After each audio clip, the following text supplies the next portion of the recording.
नमस्कार, मैं डॉक्टर सौरभ शर्मा, सह आचार्य इतिहास, राजकीय कन्या महाविद्यालय सिकंदरा दौसा। आज हम मोहम्मद बिन तुगलक के तृतीय और अंतिम भाग का अध्ययन करेंगे। इससे पूर्व में हमने अध्ययन की सुविधा की दृष्टि से संपूर्ण अध्याय को 3 भागों में विभाजित किया था। पूर्व के 2 भागों में हमने मोहम्मद बिन तुगलक का राज्यारोहण, उसका व्यक्तित्व, कौन से ऐतिहासिक स्रोत हैं जिनसे मोहम्मद बिन तुगलक के बारे में जानकारी मिलती है। इसके अतिरिक्त मोहम्मद बिन तुगलक की बहुत सारी योजनाएं हमने विस्तार से पढ़ी हैं।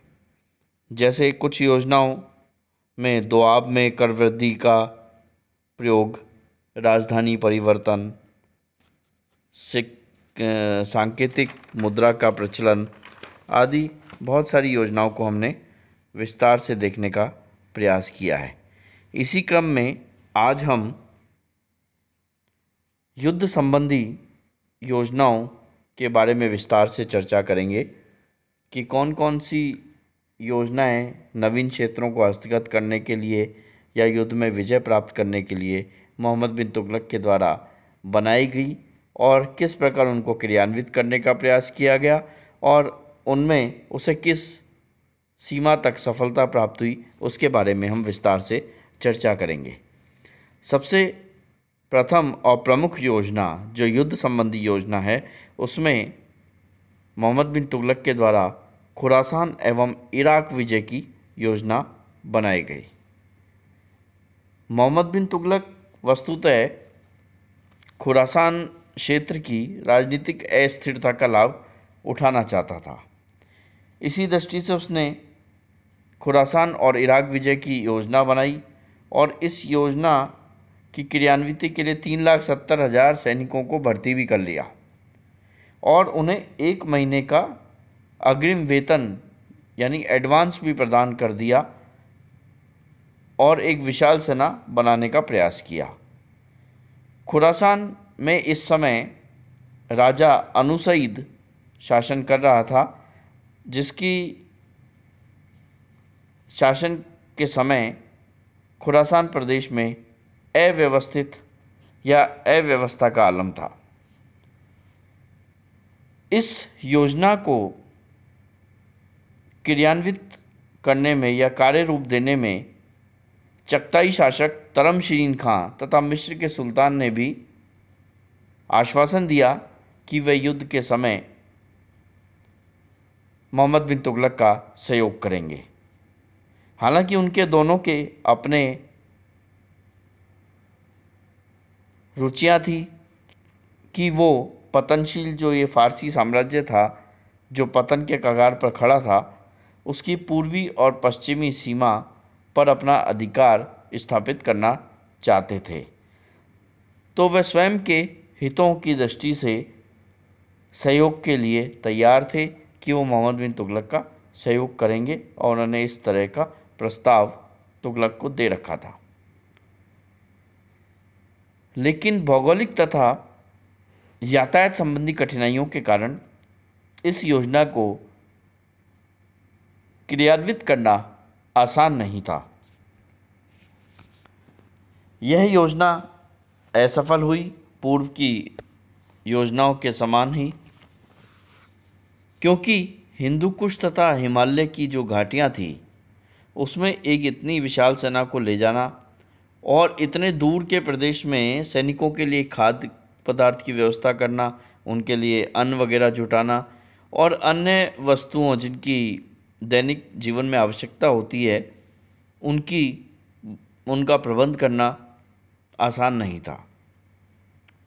इसके अतिरिक्त यदि अपनी सारी सेना लेकर के इस प्रदेश को जीतने का प्रयास किया जाता तो भारत में जो दक्कन का प्रदेश था वहाँ पर सुल्तान का अधिकार अनिश्चित प्रकृति का था। वहाँ पर विद्रोह की संभावनाएं बन जाती और हो सकता है कि बाहर का प्रदेश जीतने मोहम्मद बिन तुगलक जाता और उसे अपने ही दक्कन के प्रदेश से हाथ धोना पड़ता। तो इस दृष्टिकोण से भी ये योजना जो थी वो सफल होने की संभावना कम थी। इस बात का मोहम्मद बिन तुगलक को जल्दी ही ज्ञान हो गया और उसे पता लग गया कि इस योजना की सफलता बहुत ही संदिग्ध है। धन के अभाव में और मध्य एशिया की परिवर्तित राजनीतिक स्थिति के कारण मोहम्मद बिन तुगलक ने अपनी इस योजना का परित्याग कर दिया। अगली योजना जो युद्ध संबंधी योजना थी वो थी कालाजाल विजय। मोहम्मद बिन तुगलक ने कभी भी चीन प्रदेश को जीतने का प्रयास नहीं किया, ना ही इस तरह का विचार किया। हालांकि कुछ इतिहासकार इस प्रकार की चर्चा करते हैं, लेकिन मोहम्मद बिन तुगलक ने कभी भी चीन को जीतने का प्रयास या विचार नहीं किया था। मध्यकालीन इतिहासकार बर्नी और इब्न बतूता वे बताते हैं कि भारत और चीन की सीमा के बीच कराजाल पर्वत है, यहाँ पर जीतने की विजय योजना जरूर मोहम्मद बिन तुगलक ने बनाई थी। 1337-38 में एक विशाल सेना दिल्ली से भेजी गई कराजाल पर्वत वाले क्षेत्र को जीतने के लिए। इस पर्वतीय क्षेत्र का बड़ा सामरिक महत्व था। आरंभिक सफलताओं के बावजूद भौगोलिक कठिनाइयों, शीत ऋतु के आगमन तथा खाद्य पदार्थों की कमी के कारण अधिकांश सैनिक जो है इस युद्ध में मारे गए। हालांकि सुल्तान को अपने उद्देश्य में पूर्णता हासिल हुई। पहाड़ी जातियों ने सुल्तान के साथ संधि कर ली और वार्षिक कर देना स्वीकार कर लिया, लेकिन इस के बदले में सुल्तान को बहुत बड़ी कीमत चुकानी पड़ी, बहुत सारे सैनिकों से हाथ धोना पड़ा।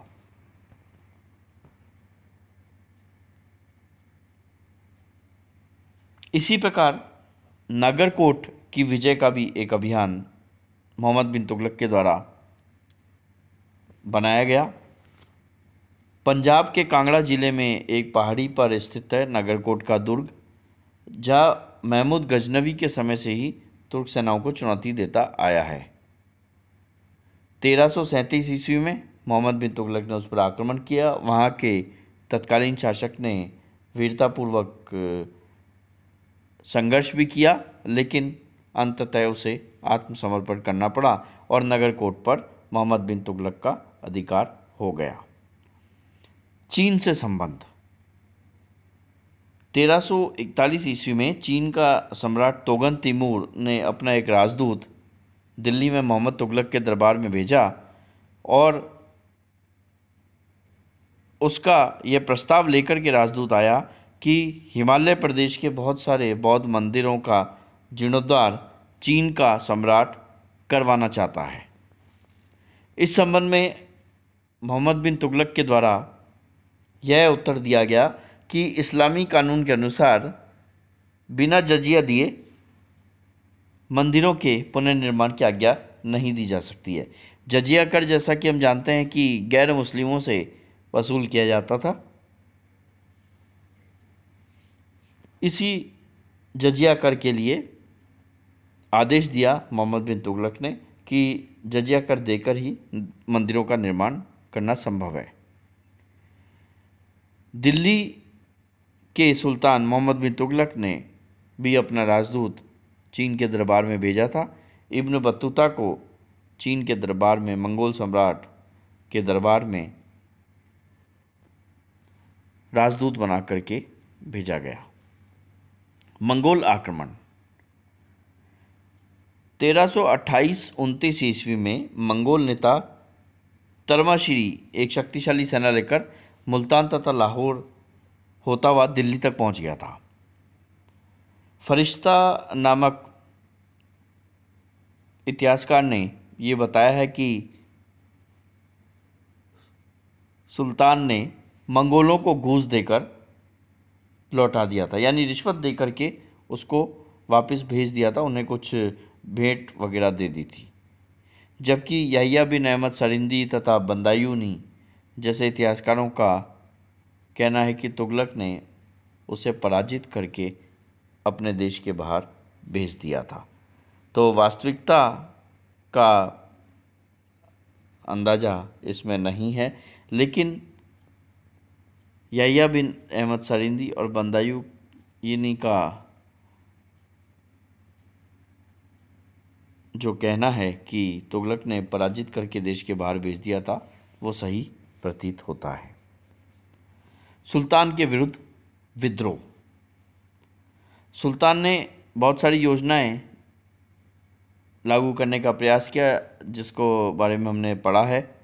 ये सारी योजनाएं हालांकि अच्छी होती थी, सैद्धांतिक बल होता था, उनमें ज्ञान का पुट होता था और बहुत सोच समझ करके बनाई जाती थी, लेकिन तत्कालिक परिस्थितियां उनके अनुकूल नहीं थी।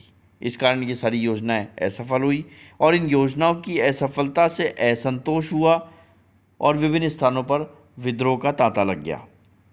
प्रारंभ में मोहम्मद बिन तुगलक के फुफेरे भाई गुरशास्प ने विद्रोह किया। सिंध में मुल्तान के गवर्नर बहराम एवा ने भी विद्रोह किया, लेकिन इन दोनों के विद्रोह को निर्ममतापूर्वक कुचल दिया गया और दोनों को मृत्युदंड दे दिया गया।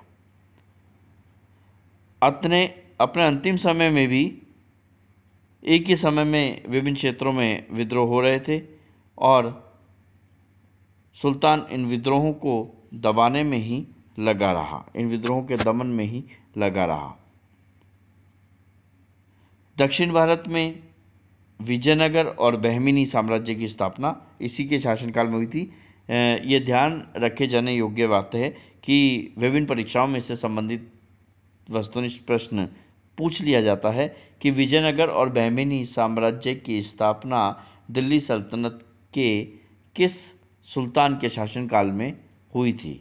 तो ये ध्यान रखे जाने योग्य बात है कि मोहम्मद बिन तुगलक के समय में ही दक्षिण भारत में विजयनगर तथा बहमीनी साम्राज्य की स्थापना हुई थी।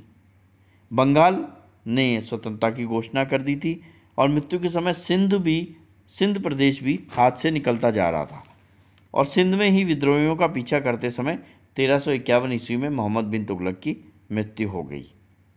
तो इस प्रकार सुल्तान को अपनी विद्रोही प्रजा से और प्रजा को अपने सुल्तान से मुक्ति मिल गई।